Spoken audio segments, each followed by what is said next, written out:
ನಮಸ್ಕಾರ.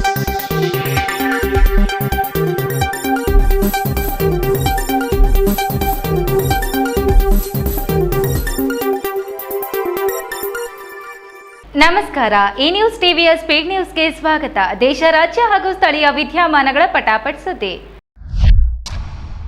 ಭಾರತೀಯ ಚಿತ್ರರಂಗದ ಖ್ಯಾತ ಗಾಯಕಿ ಆಶಾ ಭೋಸ್ಲೆ ಅವರು 92ನೇ ವಯಸ್ಸಿನಲ್ಲಿ ನಿಧನ ಹೊಂದಿದ್ದು, ಬಹು ಅಂಗಾಂಗ ವೈಫಲ್ಯದಿಂದ ಚಿಕಿತ್ಸೆ ಫಲಕಾರಿಯಾಗದೆ ಕೊನೆಯುಸಿರೆಳೆದಿದ್ದಾರೆ.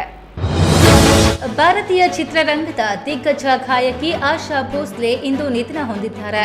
ಅವರಿಗೆ 92 ವರ್ಷ ವಯಸ್ಸಾಗಿತ್ತು. ನಿನ್ನೆಯಷ್ಟೇ ಅವರು ತೀವ್ರ ಉಸಿರಾಟದ ಸಮಸ್ಯೆ ಮತ್ತೆ ಎದೆನೋವಿನಿಂದ ಮುಂಬೈನ ರೀಚ್ ಕ್ಯಾಂಡಿ ಆಸ್ಪತ್ರೆಗೆ ದಾಖಲಾಗಿದ್ರು. ಅವರನ್ನು ತೀವ್ರ ನಿಗಾ ಘಟಕದಲ್ಲಿಟ್ಟು ಚಿಕಿತ್ಸೆ ನೀಡಲಾಗುತ್ತಿತ್ತು. ಚಿಕಿತ್ಸೆಗೆ ಸ್ಪಂದಿಸದ ಅವರು ಇಂದು ಮಧ್ಯಾಹ್ನದ ವೇಳೆಗೆ ನಿಧನ ಹೊಂದಿದ್ದಾರೆ. ರೀಚ್ ಕ್ಯಾಂಡಿ ಆಸ್ಪತ್ರೆಯ ವೈದ್ಯ ಡಾಕ್ಟರ್ ಪ್ರತೀಕ್ ಸಂದಾನಿ ಅವರು ಮಾಧ್ಯಮಗಳಿಗೆ ಮಾಹಿತಿ ನೀಡಿದ್ದು, ಆಶಾ ಭೋಸ್ಲೆ ಅವರು ಬಹು ಅಂಗಾಂಗ ವೈಫಲ್ಯದಿಂದ ನಿಧನ ಹೊಂದಿದ್ದಾರೆ ಎಂದಿದ್ದಾರೆ. ಅಮೆರಿಕದ ಸಿಯಾಟಲ್ನಲ್ಲಿ ಸ್ವಾಮಿ ವಿವೇಕಾನಂದರ ಮೊದಲ ಪೂರ್ಣ ಪ್ರತಿಮೆಯನ್ನು ಸ್ಥಾಪಿಸಲಾಗಿದ್ದು, ಭಾರತೀಯ ತತ್ವಶಾಸ್ತ್ರದ ಜಾಗತಿಕ ಪ್ರಭಾವವನ್ನು ನೆನಪಿಸಲಾಗಿದೆ. ಅಮೆರಿಕದಲ್ಲಿ ಸ್ವಾಮಿ ವಿವೇಕಾನಂದರ ಮೊದಲ ಪೂರ್ಣ ಪ್ರತಿಮೆಯನ್ನ ಸಿಯಾಟಲ್ನಲ್ಲಿ ಸ್ಥಾಪಿಸಲಾಗಿದೆ. ಸಿಯಾಟಲ್ನ ಡೌನ್ ಟೌನ್ನಲ್ಲಿರುವ ಜನನಿಬಿಡ ವೆಸ್ಟ್ ಲೇಕ್ ಚೌಕದಲ್ಲಿ ಈ ಕಂಚಿನ ಪ್ರತಿಮೆ ನಿರ್ಮಿಸಲಾಗಿದೆ. ಭಾರತೀಯ ಕಲಾವಿದ ರಮೇಶ್ ಕುಮಾರ್ ಕುಮಾವತ್ ರಚಿಸಿದ ಈ ಪ್ರತಿಮೆಯನ್ನು ಶನಿವಾರ ಸಿಯಾಟಲ್ ಮೇಯರ್ ಕೆಟಿ ವಿಲ್ಸನ್ ಮತ್ತು ಸಿಯಾಟಲ್ನಲ್ಲಿರುವ ಭಾರತದ ಕಾನ್ಸುಲ್ ಜನರಲ್ ಪ್ರಕಾಶ್ ಗುಪ್ತಾ ಜಂಟಿಯಾಗಿ ಅನಾವರಣಗೊಳಿಸಿದ್ರು. 1893ರಲ್ಲಿ ಚಿಕಾಗೋದಲ್ಲಿ ನಡೆದ ವಿಶ್ವ ಧರ್ಮ ಸಂಸತ್ತಿನಲ್ಲಿ ಸ್ವಾಮಿ ವಿವೇಕಾನಂದರು ತಮ್ಮ ಐತಿಹಾಸಿಕ ಭಾಷಣ ಮಾಡಿದ್ರು. ಅದರ ಮೂಲಕ ಅವರು ಜಾಗತಿಕ ಪ್ರೇಕ್ಷಕರಾಗಿ ಹಿಂದೂ ತತ್ವಶಾಸ್ತ್ರವನ್ನ ಪರಿಚಯಿಸಿದ್ರು. ನಾರಿ ಶಕ್ತಿ ವಂದನಾ ಕಾಯ್ದೆಗೆ ಬೆಂಬಲ ನೀಡುವಂತೆ ಪ್ರಧಾನಿ ನರೇಂದ್ರ ಮೋದಿ ಎಲ್ಲ ಪಕ್ಷಗಳ ನಾಯಕರಿಗೆ ಪತ್ರ ಬರೆದು ವಿಶೇಷ ಅಧಿವೇಶನದಲ್ಲಿ ಏಕಮತದಿಂದ ಅಂಗೀಕರಿಸಲು ಮನವಿ ಮಾಡಿದ್ದಾರೆ.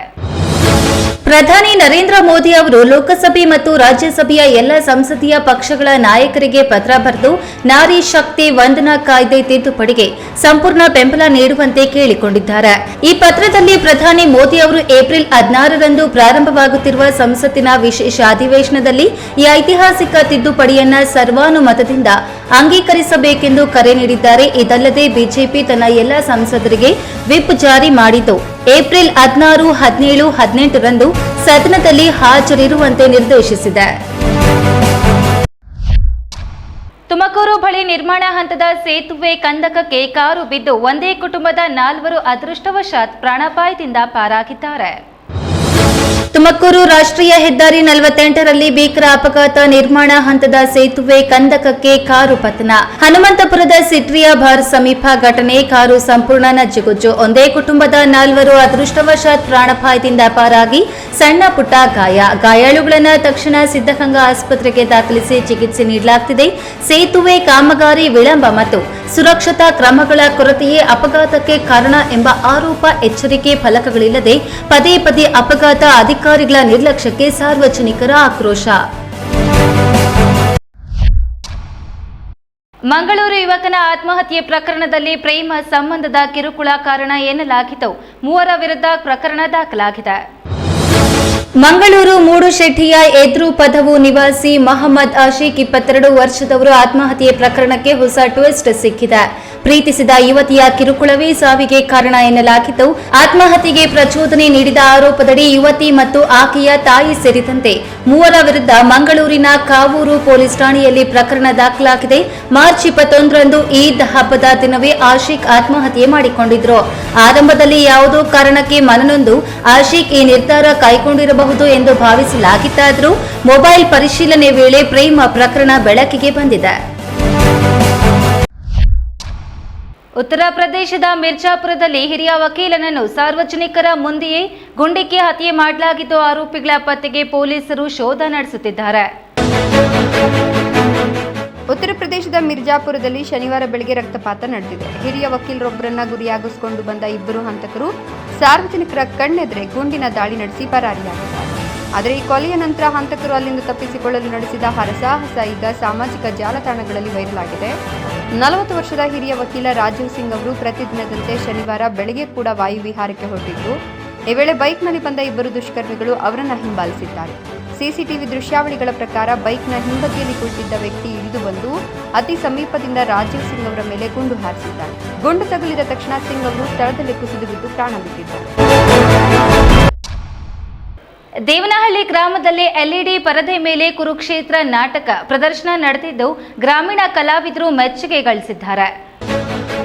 ನೆರಗನಹಳ್ಳಿ ಗ್ರಾಮದಲ್ಲಿ ಎಲ್ಇಡಿ ಸ್ಕ್ರೀನ್ನಲ್ಲಿ ಕುರುಕ್ಷೇತ್ರ ಪೌರಾಣಿಕ ನಾಟಕ ಪ್ರದರ್ಶನ ಕಣ್ಮನ ಸೆಳೆಯಿತು. ಗ್ರಾಮೀಣ ಯುವ ಕಲಾವಿದರು ಅದ್ಭುತ ರಂಗಕಲಾ ಪ್ರದರ್ಶನದ ಮೂಲಕ ಪ್ರೇಕ್ಷಕರ ಮೆಚ್ಚುಗೆಯನ್ನು ಪಡೆದರು. ವಿಶ್ವನಾಥಪುರ ಪೊಲೀಸ್ ಇನ್ಸ್ಪೆಕ್ಟರ್ ಶಶಿಧರ್ ಪುರಾತನ ಸಂಸ್ಕೃತಿ ಉಳಿಸಿ ಬೆಳೆಸುವ ಅಗತ್ಯ ಇದೆ ಅಂತ ಕರೆ ನೀಡಿದರು. ರಾಮಾಯಣ ಮಹಾಭಾರತದ ಸಂದೇಶಗಳನ್ನು ನಾಟಕದ ಮೂಲಕ ಸಾರಿದ ಕಾರ್ಯಕ್ರಮ ಗಮನ ಸೆಳೆಯಿತು. ಸುಮಾರು 1000ಕ್ಕೂ ಹೆಚ್ಚು ಪ್ರೇಕ್ಷಕರು ಭಾಗಿಯಾಗಿ ನಾಟಕವನ್ನು ಆಸ್ವಾದಿಸಿದ್ರು. ಕಲಾವಿದರು ಹಾಗೂ ಆಯೋಜಕರಿಗೆ ಗೌರವ ಸಲ್ಲಿಸಿ ರಂಗಕಲೆಗೆ ಪ್ರೋತ್ಸಾಹ ನೀಡಲಾಯಿತು. ದೇವನಹಳ್ಳಿಯಲ್ಲಿ ಲಯನ್ಸ್ ಸಂಸ್ಥೆಯ 50ನೇ ವರ್ಷದ ಸುವರ್ಣ ಮಹೋತ್ಸವ ವಿಜೃಂಭಣೆಯಿಂದ ನಡೆಯಿತು. ವಿವಿಧ ಸೇವಾ ಕಾರ್ಯಗಳನ್ನು ಹೈಲೈಟ್ ಮಾಡಲಾಗಿದೆ. ದೇವನಹಳ್ಳಿಯ ಲಯನ್ಸ್ ಸಂಸ್ಥೆಯ 50ನೇ ವರ್ಷದ ಸುವರ್ಣ ಮಹೋತ್ಸವ ಸಮಾರಂಭ ವಿಜೃಂಭಣೆಯಿಂದ ನೆರವೇರಿತು. ಶ್ರೀ ನಗರೇಶ್ವರ ಕಲ್ಯಾಣ ಮಂದಿರದಲ್ಲಿ ನಡೆದ ಕಾರ್ಯಕ್ರಮದಲ್ಲಿ ಮಾಜಿ ಶಾಸಕರು ಸೇರಿದಂತೆ ಅನೇಕ ಗಣ್ಯರು ಭಾಗಿಯಾಗಿದ್ದರು. 1976ರಿಂದ ಸೇವೆ ಸಲ್ಲಿಸುತ್ತಿರುವ ಸಂಸ್ಥೆಯ ಸಾಮಾಜಿಕ ಕಾರ್ಯಗಳನ್ನು ಅಧ್ಯಕ್ಷ ಎಸ್ ಶಂಕರ್ ಹೈಲೈಟ್ಸ್ ಮಾಡಿದರು. ಉಚಿತ ಆರೋಗ್ಯ ಶಿಬಿರ, ಶಿಕ್ಷಣ, ವಿದ್ಯಾರ್ಥಿ ಸಹಾಯ ಸೇರಿದಂತೆ ಹಲವು ಸೇವಾ ಕಾರ್ಯಗಳು ಗಮನ ಸೆಳೆದವು. ಮಾಜಿ ಶಾಸಕ ಎಲ್ಎನ್ ನಾರಾಯಣಸ್ವಾಮಿಯವರು ಸುಮಾರು 6 ಲಕ್ಷ ರೂಪಾಯಿ ವೆಚ್ಚದ ವಾಹನವನ್ನು ದೇಣಿಗೆಯಾಗಿ ನೀಡಿದರು. ಸಮಾರಂಭದಲ್ಲಿ ಗಣ್ಯರನ್ನು ಸನ್ಮಾನಿಸಿ ಸದಸ್ಯರು ಹಾಗೂ ಸಾರ್ವಜನಿಕರು ಹೆಚ್ಚಿನ ಸಂಖ್ಯೆಯಲ್ಲಿ ಭಾಗವಹಿಸಿದರು.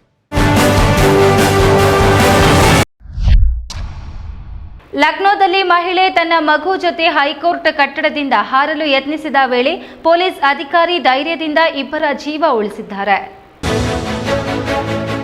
ವಿಚ್ಛೇದನ ಪ್ರಕರಣದಿಂದ ಬೇಸತ್ತ ಮಹಿಳೆಯೊಬ್ಬರು ತನ್ನ ನವಜಾತ ಶಿಶುವಿನ ಜೊತೆ ಲಕ್ನೋ ಹೈಕೋರ್ಟ್ನ 5ನೇ ಮಹಡಿಯಿಂದ ಹಾರಲು ಯತ್ನಿಸಿರುವ ಘಟನೆ ನಡೆದಿದೆ. ಎಸ್ಐ ಧೈರ್ಯದಿಂದ ಮಧ್ಯಪ್ರವೇಶಿಸಿ 2 ಜೀವಗಳನ್ನು ಉಳಿಸಿದ್ದಾರೆ. ಮಹಿಳೆಯೊಬ್ಬರು ಕೋರ್ಟ್ನ 5ನೇ ಮಹಡಿಯ ತುದಿಯಲ್ಲಿ ಮಗುವನ್ನ ಕೈಯಲ್ಲಿ ಎತ್ಕೊಂಡು ನಿಂತಿರುವುದನ್ನು ವಿಡಿಯೋದಲ್ಲಿ ಕಾಣಬಹುದು. ಎಲ್ಲರೂ ಮನವೊಲಿಸಲು ಯತ್ನಿಸುತ್ತಿರುವುದನ್ನು ಕೂಡ ನೋಡಬಹುದು.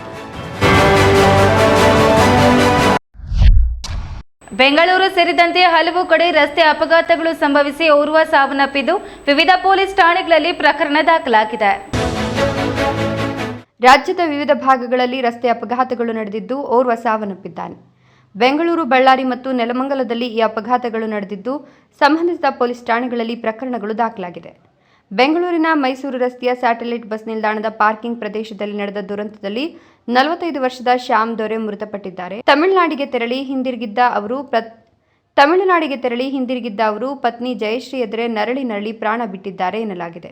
ಕಾರನ್ನು ರಿವರ್ಸ್ ತೆಗೆದುಕೊಳ್ತಿದ್ದ ಅಪರಿಚಿತ ಚಾಲಕನ ನಿರ್ಲಕ್ಷ್ಯದಿಂದ ಈ ಅಪಘಾತ ಸಂಭವಿಸಿದ್ದು, ಅಲ್ಲೇ ನಿಂತಿದ್ದ ಬ್ಲಡ್ ಬ್ಯಾಂಕ್ ಬಸ್ ಹಾಗೂ ಕಾರಿನ ನಡುವೆ ಸಿಲುಕಿದ ಶ್ಯಾಮ್ ದೊರೆ ಸ್ಥಳದಲ್ಲೇ ಪ್ರಾಣ ಕಳೆದುಕೊಂಡಿದ್ದಾರೆ. ಮೃತದೇಹವನ್ನು ಮರಣೋತ್ತರ ಪರೀಕ್ಷೆಗೆ ವಿಕ್ಟೋರಿಯಾ ಆಸ್ಪತ್ರೆಗೆ ರವಾನಿಸಲಾಗಿದೆ. ಬ್ಯಾಟರಾಯಪುರ ಸಂಚಾರಿ ಪೊಲೀಸ್ ಠಾಣೆಯಲ್ಲಿ ಪ್ರಕರಣ ದಾಖಲಾಗಿದೆ.